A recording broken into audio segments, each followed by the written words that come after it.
It is my honor today to introduce you to two of the most awesome folks that I have ever known in my life. And before I start, these folks came down from Russ County this morning.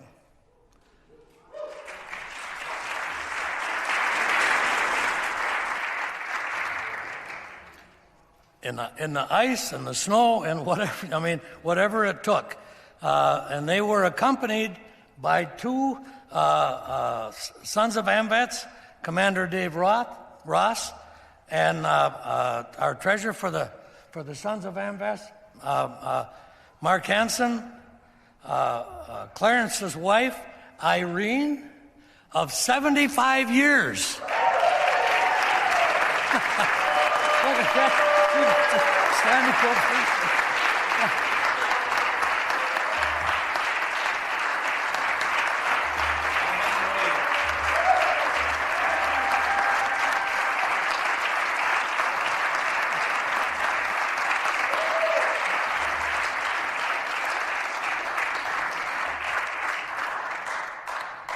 And Mark's wife, Lori, was her guardian, and there she is over there. So we had guardians and chaperones for the ride in case he had to take a potty break. There was people there to help him. We have no stones unturned, and like it says on the back of our vest, we have your six, and that's exactly what we did today.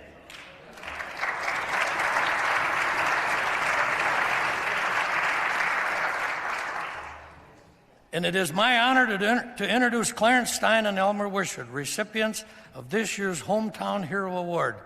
Clarence and Elmer are the definition of true American heroes, both in their defense of our country during World War II and back here at home in Wisconsin.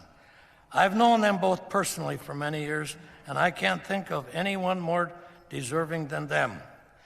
And this is where I would like to bring in, and this is Elmer's diary of his war days.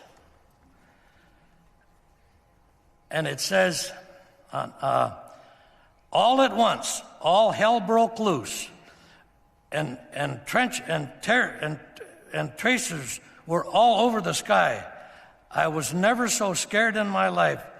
We didn't even have flank suits on. I threw one flank suit left and one right. No one will ever know how we came out of this alive. Now that's pretty chilling right there.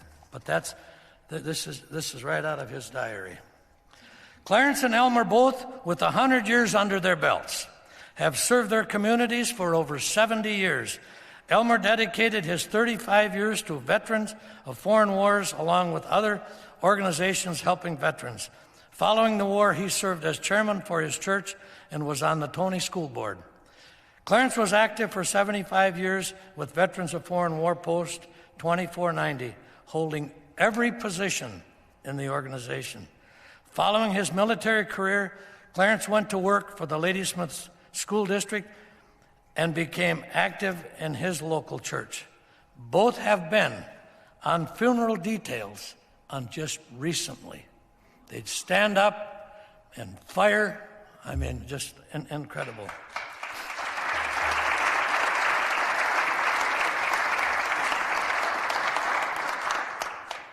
Elmer and Clarence have a multitude of military accolades on top of their local accomplishments, solidifying their American hero life here at home and abroad. It is an absolute honor here to present them with the Hometown Hero Awards. And I'd like each one of them, maybe Clarence there first. And you want to stand up and say a few words, Clarence?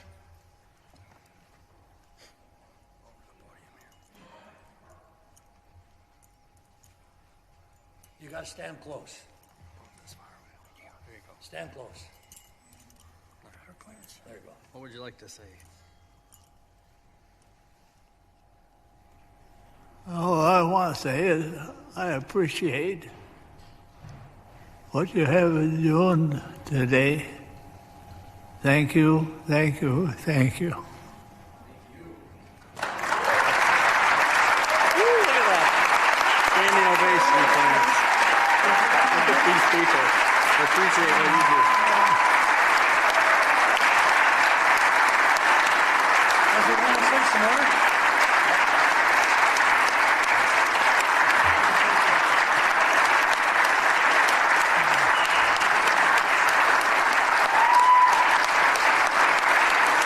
Never thought.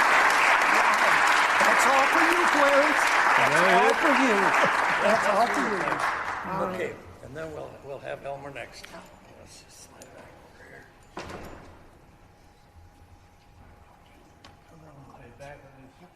We got you. We got you. Sit down. Sit down. Sit down. Back of the recliner. Remember, had such good care of you. Elmer? Ready? Come on, brother. Okay, go ahead. I'll call you on, Elmer. Okay.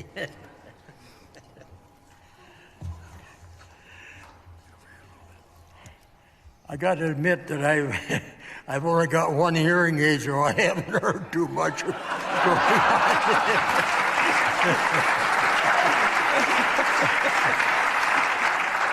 I joined the Air Force September 9th, 1942, in Fort Snelling, Minnesota.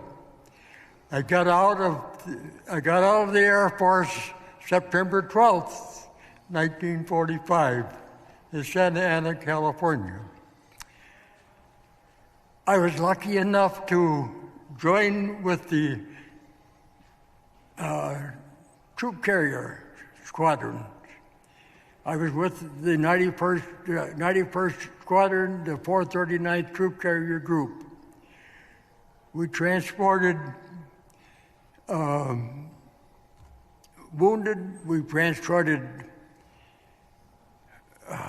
paratroopers, we transported gliders, we did resupplies. I was lucky enough to be able to get into the Air Force in Florida, and I made the complete circle. Before I was done, I made the complete circle of the Atlantic Ocean. I went up the complete east side of South America, seeing things that you people have never thought about. The people the kind of people that we were seeing, that they just didn't know what United States was about.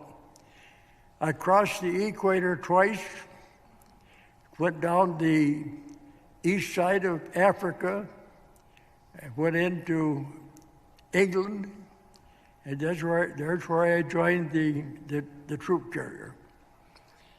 We did our training there.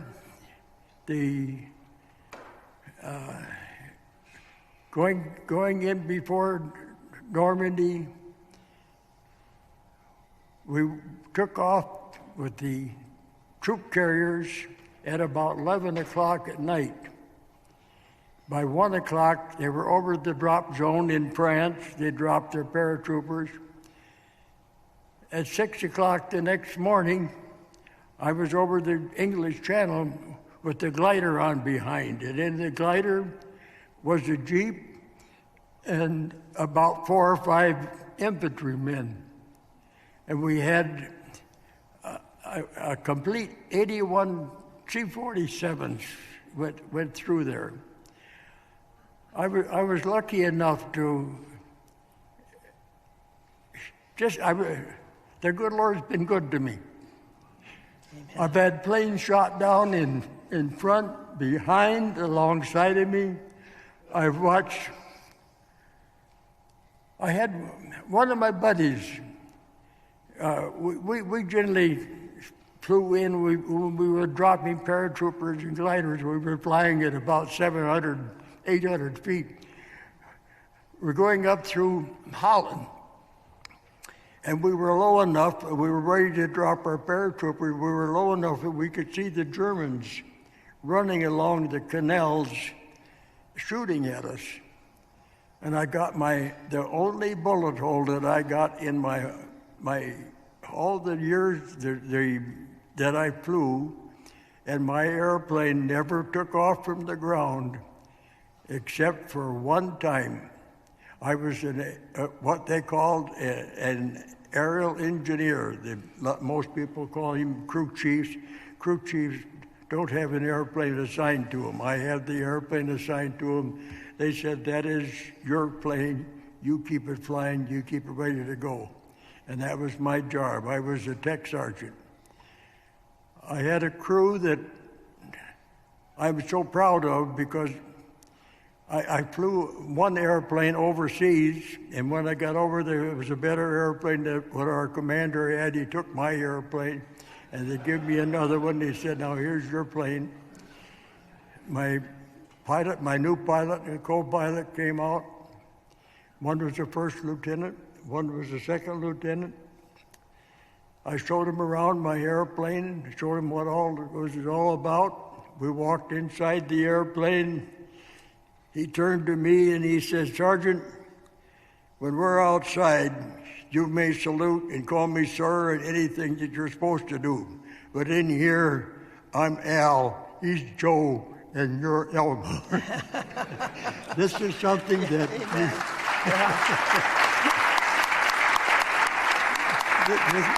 This is something that military, the enlisted men and the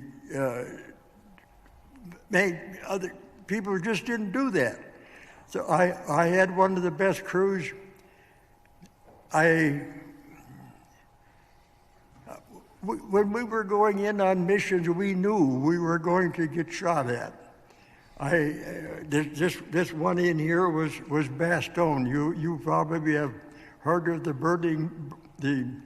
battling bastards of Bastogne when the 101st Airborne got caught in Bastogne, and we came in. But where we generally got our trouble was when we were generally delivering supplies by parachute or some doggone thing, and flying across the pasture or flying across the hayfield, and all at once an anti-aircraft gun would open up out of the middle of that field and they'd start shooting at you. So we had to be busy all the time. To tell you about I was going to tell you about. Pardon? Let's make a final statement. I can't hear you. Go ahead, make a final statement. What you want to say? I gotta kind of wrap it up so we can. Okay. This one guy was standing in the door after he dropped his paratroopers. The shell came in behind and took the top of his arm off. He was wearing a flak suit and wearing a flak cap. We counted 32 bullet holes in the back of his flak suit. I want to thank the general public. I don't believe that there are many days that goes by that someone doesn't say thank you for your service. So I thank you. I mean it. I believe that they love me as much as I love them. Thank you.